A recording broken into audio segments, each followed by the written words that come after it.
नमस्कार विद्यार्थी मित्रांनो, उमेद आयुष्या ऑनलाईन प्लॅटफॉर्मवर मी प्रफुल्ल कुमार तुम्हा सर्वांचं पुन्हा एकदा मनापासून स्वागत करतो। एक आनंदाची बातमी त्या ठिकाणी घेऊन आलेलो आहोत। नगर परिषद पदभरतीच्या संदर्भामध्ये मंत्री महोदयांनी आपल्याला संकेत दिलेले आहे की तुम्ही आता अभ्यासाला लागा। जाहिरात कुठल्याही स्टेजवर येऊ शकते आणि पुढील 3 ते 4 महिन्यामध्ये ही संपूर्ण प्रक्रिया पूर्णपणे पार पडणार आहे, ही बाब इथे लक्षात घ्या। मात्र जाहिरात आल्यानंतर काहीही होणार नाही, म्हणून आज रोजी पुस्तकं विकत घ्या, चांगले रेफरन्स बुक घ्या।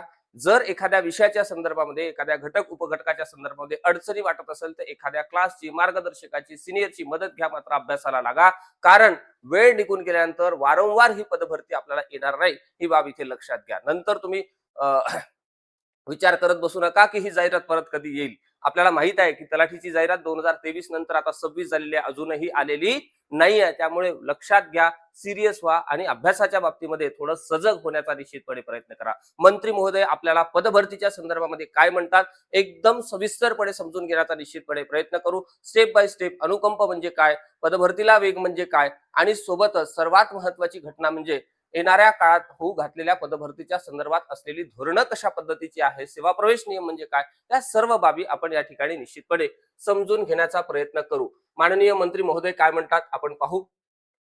हे या विभागाच्या मंत्री महोदयांचं त्या ठिकाणी स्टेटमेंट आहे। माधुरीताई मिसाळ हे या विभागाच्या मंत्री महोदय आहेत, ही बाब इथे लक्षात घ्या। त्यांनी ज्यावेळेस हा सगळा हे जी चित्र तुम्हाला दिसतात इथे आढावा घेतलेला होता, मंत्री महोदयांनी घेतलेला हा आढावा आहे आणि त्यानंतर ही सगळी सूचना आपल्या सर्वांसाठी सार्वजनिकरित्या त्यांनी पोस्ट केलेली आहे, ही बाब इथे लक्षात घ्या। नंबर 1, नगर परिषद व नगर पंचायतीमधील अधिकारी कर्मचाऱ्यांच्या प्रलंबित प्रश्नांवर आज सविस्तर चर्चा झाली की ज्या वेळेस नगर विकास विभाग ज्या गतीनं काम करणं अपेक्षित आहे त्या गतीनं काम होत आहे की नाही हे तपासणं मंत्री महोदयांचं निश्चितपणे काम आहे। आणि ज्यावेळेस आपण हे तपासतो त्यावेळेस अधिकारी आणि कर्मचारी वर्ग निश्चितपणे त्या ठिकाणी प्रश्न सुद्धा मांडतात आणि त्यांचा महत्वाचा प्रश्न हा होता की खूप मोठी अशा पद्धतीची रिक्त पदांची पदभरती आपल्याला करणं अपेक्षित आहे, असं ज्यावेळेस त्या ठिकाणी अधिकारी महोदयांनी सांगितलं त्यानंतरचा हा सगळा आढावा घेतल्यानंतर त्यांनी सांगितलेलं आहे की त्यांच्या सेवा प्रवेश नियमामध्ये आवश्यक त्या सुधारणा त्या ठिकाणी केल्या जाणार आहेत।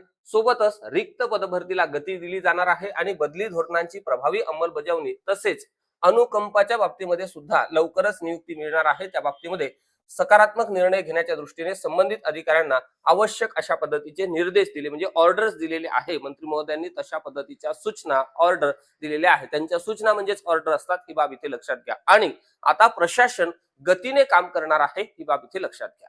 ओके, त्यानंतर नागरी प्रशासन अधिक सक्षम, पारदर्शक, कार्यक्षम करण्यासोबतच अधिकारी कर्मचाऱ्यांना न्याय मिळणे आणि नागरिकांना दर्जेदार सेवा उपलब्ध होणे ही शासनाची भूमिका आहे। यासाठी आवश्यक प्रत्येक निर्णयाला गती देत विकासाभिमुख आणि जनहिताचे प्रशासन उभारण्यासाठी आम्ही कटिबद्ध आहोत, असं या ठिकाणी कोण म्हणतंय, मंत्री महोदय म्हणतंय, ही बाब इथे लक्षात घ्या। म्हणजे कर्मचारी अधिकाऱ्यांच्या अडचणी ऐकून घेणे आणि एक चांगलं सुशासन, चांगलं प्रशासन देण्यासाठी ज्या ज्या गोष्टी लागतात त्या सर्व बाबी आपण करण्यास कटिबद्ध आहोत, असं मंत्री महोदयांनी त्या ठिकाणी सांगितलेलं आहे आणि आपलं शासन त्या सगळ्या संदर्भामध्ये काम करते। आणि सोबतच सर्वात महत्वाची बाब जर काही असेल तर हे जे शासन आहे हे जनसामान्यांपर्यंत पोहोचवायचं असेल, जनतेच्या हिताचं कल्याण करायचं असेल तर निश्चितपणे प्रशासनाची घडी खूप मजबूत लागते, ही बाब इथे लक्षात घ्या। आणि त्यांना निदर्शनास आणून दिल्यानंतर त्यांनी या सगळ्या बाबतीवर सकारात्मक अशा पद्धतीच्या सूचना दिल्या। म्हणजेच काय तर येणाऱ्या काळामध्ये नगर परिषदेची, नगर पंचायतीच्या संदर्भामध्ये असलेली भव्य दिव्य मेगा पदभरती येणार आहे, ही बाब इथे लक्षात घ्या। मग तुम्ही म्हणाल सर जाहिरात कधी येईल? जाहिरात जर आज आली, 15 दिवसानंतर, 1 महिन्यानंतर परीक्षा झाल्यास आपण तयार आहोत का हा प्रश्न स्वतःला विचारणं गरजेचं आहे।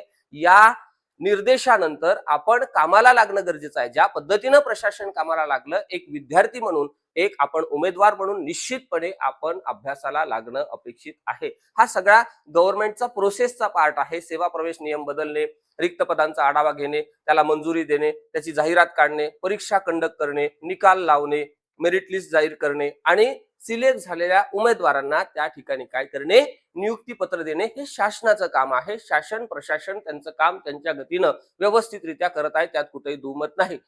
काही प्रसंग असे येतात, दुष्काळ असेल, काही इमर्जन्सी असेल, काहीतरी संकट असेल, त्यामध्ये प्रशासनाला तिथे सुद्धा गुंतून राहून काम करावं लागतं। प्रशासनामध्ये अनेक वेगवेगळ्या बाबी त्यांना पाहाव्या लागतात, त्यामुळे कधी कधी डिले सुद्धा होऊ शकतं, नाही अशातला निश्चितपणे पार्ट नाही. मात्र त्यामध्ये खूप सारा आता डिले होणार नाही.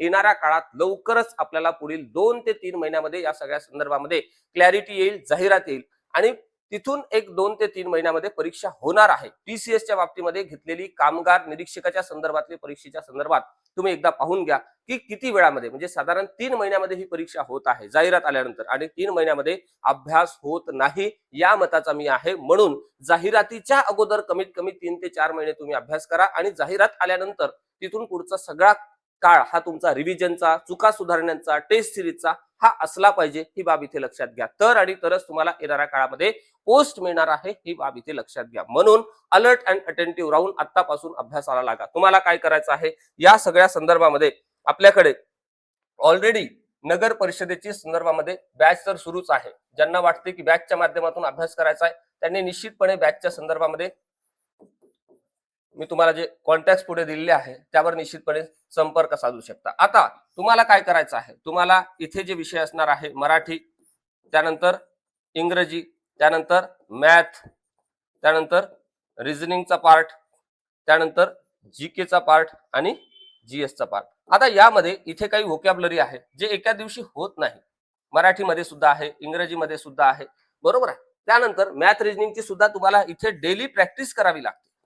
डेली काय करावी लागते, प्रॅक्टिस करावी लागते, तर तुमची तिथे स्पीड ग्रोथ होणार आहे.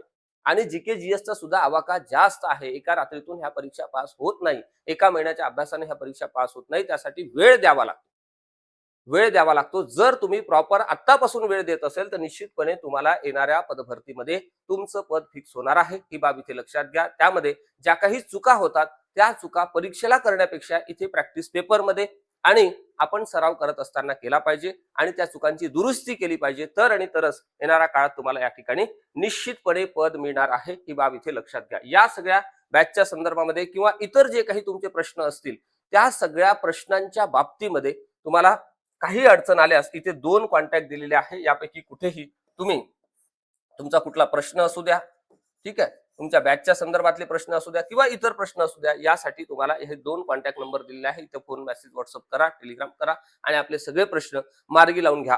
अगेन रिपीट करतो, ही जी पदभरती आहे ही लवकरच होणार आहे. म्हणून आजपासून अभ्यासाला लागा. एक व्यवस्थित अशा पद्धतीचं टाइम टेबल बनवा आणि पुढचे 6-7 महिने, 8 महिने, 9 महिनेपर्यंतचा काळ जो आहे तो सगळं विसरा आणि फक्त अभ्यास करा. आणि तुम्ही दिलेल्या परीक्षेमध्येच तुम्हाला यश मिळते आणि यश मिळाल्याशिवाय राहत नाही. फक्त आपण प्रामाणिक होतो का, आपण ठरवून दिलेल्या वेळापत्रकाचं व्यवस्थितपणे पालन केलं का, आपण अभ्यास पूर्ण केला का, पुस्तक कंप्लीट केलं होतं का, सिलेबस कंप्लीट केला होता का, सराव चाचण्या झाल्या होता का, हे एकदा तपासून पहा. एकदा तपासून पहा. आणि नवीन विद्यार्थ्यांनी तर मी म्हणेल की एक व्यवस्थित अशा पद्धतीचा क्लास किंवा मार्गदर्शक निवडा आणि त्यांच्या मार्गदर्शनाखाली पूर्ण झोकून देऊन अभ्यास करा. पद तुम्हाला मिळाल्याशिवाय निश्चितपणे राहणार नाही. येणाऱ्या काळात होऊ घातलेल्या मेगा भरतीसाठी, तुमच्या पदनिश्चितीसाठी आणि तुमच्या स्वप्नपूर्तीसाठी खूप साऱ्या शुभेच्छा देतो आणि आजच्या अपडेटमध्ये इथेच थांबतो. खूप खूप धन्यवाद. All the best.